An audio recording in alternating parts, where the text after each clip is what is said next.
Happy Friday. Happy Friday, Kirst. How are you? Good. How are you? I'm all right. I'm a slightly bit weary. It's the end of the week. Everyone's a little bit teary, just tired, and that's just how it is. Including you. I'm actually all right today. The younger people, maybe not today. So much. That's right. How's the Faruja homeschooling going? Yeah, we are doing well. You and I have been productive this week, so it has helped that I'm not sitting next to children all day guiding their work. Yes. I've been able to escape to record some podcasts and do some work and get people into our 21-day lightning round of our course. It's been exciting talking to new people. That's been really exciting. We've had so many NDIS people sign up this round. I'm just loving it. I love that we've got such ability to connect with all types of people from all different walks of life with all different needs and requirements. Yeah. It's super exciting. So I am looking forward to our first,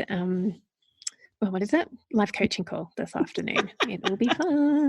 I love what's that bit called? What's the thing we do? That's right, we do that. I'm tired. I get it. There's so much in our tiny itty bitty heads. So we're talking today about board games, aren't we? Yay! What board games have you played this week, my friend? Okay, we have played, what's it called? The one where you take over the world. Risk. We've played Risk. We've played Yahtzee. We were going to play Monopoly this afternoon, but the boys ended up playing on the PS4 instead. And we've done a puzzle. Awesome. What about you? We've played lots of rounds of and we played Azul. Oh, I don't know that one. Which is a really fun game. It's you have to build a mosaic. It's a very hard game to explain. Okay. Very easy game to play, but it's hard to explain the concept easily. Yes. Okay. Well, maybe I'll Google it after and see what it is. Yeah, it's good. I really like it. My fam and Simon really likes it. Which is unusual because he's not a board game player. Mm. The kids get bored of it quickly, but too bad, so sad. Yeah. And we have played Exploding Kittens as well. Oh, awesome. We've actually played Yahtzee too. I forgot about that one. No, you said it. Oh, did I? Yeah. Yeah, total. I've got COVID brain. So what we're not wanting you to do necessarily is go through all your board games and try and find an op shop that's open. We know that's unrealistic for most of you, but there are some really good options that we've come up with that we've used ourselves on how you can play board games, find new board games, and share what you have with others without actually having a games day together. Yeah. So one of our first ideas that we thought of, and we mentioned it in our episode called Board Games. Is it called Games and what else? Games and Puzzles? Yeah, I can't remember something like that. Called it. Oh, it was awesome. It'll be. Yeah. It was so good. It'll be in the show notes. Yeah. And we talk about going through and seeing if there's any games that your kids have outgrown. I know some families don't play games very often. You may only play during the school holidays or for special occasions. And then there's other families who play every single night. So depending on who you are and which category or where on the spectrum you fall, you may not have looked through your game cupboard and realised that some of the games are for 3-year-olds and your children are 25. Yeah, so we're finding that we're playing... So we recommend going through and just seeing what games. We find that we're playing a lot more board games while we're in isolation. Do you know what, though, Kirst? My kids hate that we've called it ISO. They think they're like, Mum, you guys are trying to be cool and it's not cool. It's so dorky. I'm like, well, we embrace dorkiness, kiddo. So build a bridge.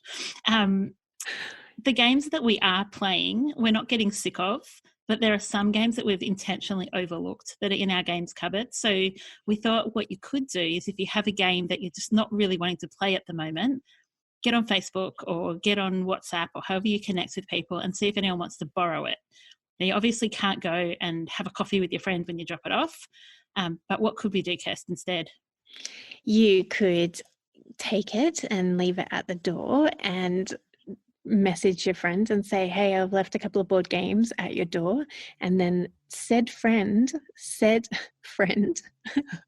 can wipe it down before they bring it into the home. That would be a way of protecting both families and sharing and using the sharing economy to our advantage during this unique situation that we find ourselves in. So, yeah. I think there's also great opportunity for lending as well as giving in this season. I think that there's some things that you might want to say, hey, I'm going to pass this to you. Like, so for example, last week, 2 weeks ago, 3 weeks ago, one Sunday, oh my gosh, my brain, one Sunday in the not so distant future, we had our school fete. And I had guessed that we'd be going into ISO at some point. So I bought like a massive bag of books. But books are not something I'm going to reread again that quickly. So I'm thinking I'm going to put it on Facebook to say, hey, I've got these books. Whoever wants them, I'm going to drop them at your doorstep, give them a wipe over with some spray and wipe, and they're all yours. I don't want them back. But if I was to lend someone like a game, it might be something that I want back. And I think both are totally fine. Yeah. And you could just say to your friends, hey, you can only have it for a week and then we want it back. Or you could do a trade. Like if your friend has games that you would like to play, then ask them to do a trade. They leave the games out on their doorstep, you drop some games off, and then kids aren't going to get so bored. You're not going to get so bored of playing Monopoly for the 100th millionth time in 2 days. And it will be a win-win-win. I did that earlier this week. One of our staff members, Jackie, her and her husband Daz are into puzzles, just like Cal and I, but we had run out of puzzles that we hadn't done. So we just did a puzzle swap. So she dropped one off, took one, and we've done it, and it's happy. And now I'm looking for the next person who wants to do a puzzle swap with us. I'd love to do a puzzle swap with you. Can you send it up here? Well, I totally could. There's no reason why not. I know, but it's okay. I bought a puzzle the other day and I'm waiting until we're at that point of I'm bored to open it up. Is it an adult puzzle or a kid's puzzle? What do you mean? What's Like the difference? Well, is it a 1500 Ken Duncan or is it a 250 piece Bluey puzzle? It's 1,000 piece and kids can do any size puzzle when they're 8 and 10.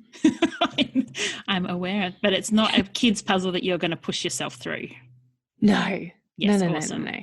I didn't understand where you were heading with that question. Yeah, is it an R-rated puzzle, Kirst, or is it a G-rated puzzle? Exactly. What kind of puzzles are you getting up to? That's all they had left at Target. There were such things as R-rated. Are there? I didn't know. I don't Do you know. reckon there actually would be? Oh, that's so weird. Okay, I've never thought that. Obviously, I just people are going to have to explain it to their children. So let's stop talking about it. So there's heaps of ways that you can share games, drop them at your neighbours, all that kind of thing. Is there anything else you wanted to add to that, Kirst, or should we do our gratitudes for today? Oh, I'm happy to do gratitudes. Yay. Always happy to do gratitudes. Oh, but first, we want to know what your favourite game is to play at the moment, or if you're into puzzles or whatever. Just tell us. Come over to our Facebook page. We'd love to see what you are getting up to in the evenings if you're working, or if during the day if you're trying to entertain children.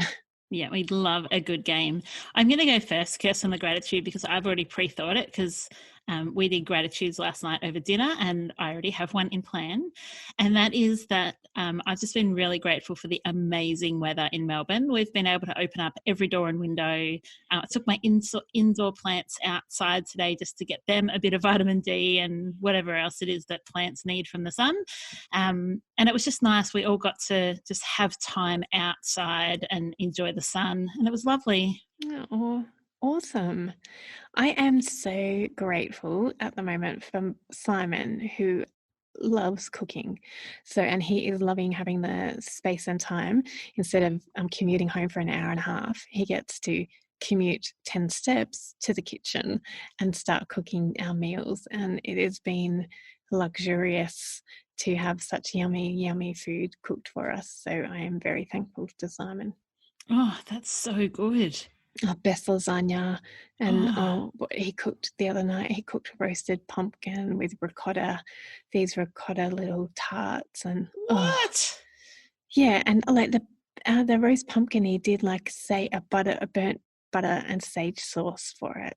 Oh my gosh. Missed his calling as a chef. That's incredible. Mind you, we did have like salmon and sweet potato and broccoli and carrots last night, which was just divine. I think food tastes better when you have spent time not being able to get out to the shops and you just appreciate what you have.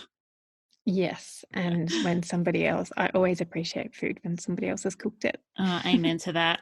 Kirst, it's been awesome doing ISO with you today. Yeah, I think you need to tell Jess that M. Rosciano calls it ISO as well. I will tell him that, actually. Doesn't think she's cool either. No, because she's equally as 40-year-old mum as I am. Yeah. But if I do bump into M down at the shops, because she lives right near me, I will say, hey, we have an ISO podcast too, just like you, and we think you're awesome. Yeah, please do that. I will. Enough tangent talking.